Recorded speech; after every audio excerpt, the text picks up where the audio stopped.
some of the reasons to leave 9 to 5 behind. When I left 9 to 5 behind, I was so incredibly sad. I was driving to work crying, I was driving home crying, and I went to part-time work.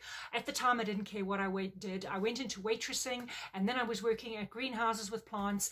Even though I was in an executive world and I could have become an executive assistant, I was an office manager, I was doing all those kinds of things, but they were not me. They did not align with me. I absolutely hated sitting in a cubicle. I hated having to ask for time off, live for the weekend, commuting. There were so many different things. And the funny thing is that that job wasn't even covering the bills, right? So there were so many reasons that I wanted to leave the corporate world and be outside of the structure of 9 to 5. And you might be thinking the same way as well, right?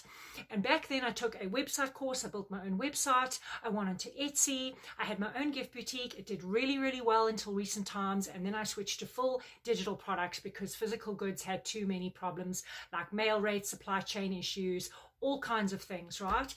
And I am loving digital marketing and selling digital goods because the customer gets it right away, and you can scale your business and have an uncapped potential, uncapped income. You know, leaving 9 to 5 was so many reasons because there was no independence, there was no flexibility. I felt like I was literally trapped in this little world, and I thought, you know what, I can't do this for the next 40 plus years until I'm 60, 65, 70.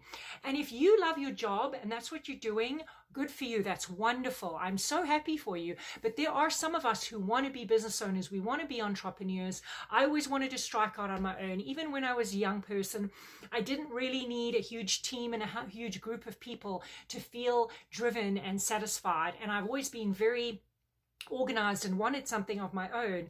So selling digital products is so amazing because of the low overhead, because you don't have to have, you know, supplies and stock sitting there and run and get shipping. And, you know, the person gets the downloadable link right away. They get the digital product right away. And there are so many reasons, right? And that lack of flexibility at a 9 to 5 and, you know, having to ask for sick day off and often not getting paid for it, doing everything on the weekend, like grocery shopping and your chores, or in the evening when you're so exhausted and you get home and you don't even want to cook dinner, right? So if you want to do something on the side, or you want to start something on the side and then eventually leave your 9 to 5, I highly recommend getting out of 9 to 5 and selling digital products. It's a great way to start. You can grab my free digital affiliate marketing guide at the top of my profile. It's going to tell you how to start, what the industry is, the first steps you need to take. And if you have any questions, please reach out to me. I would love to help you on your digital marketing journey.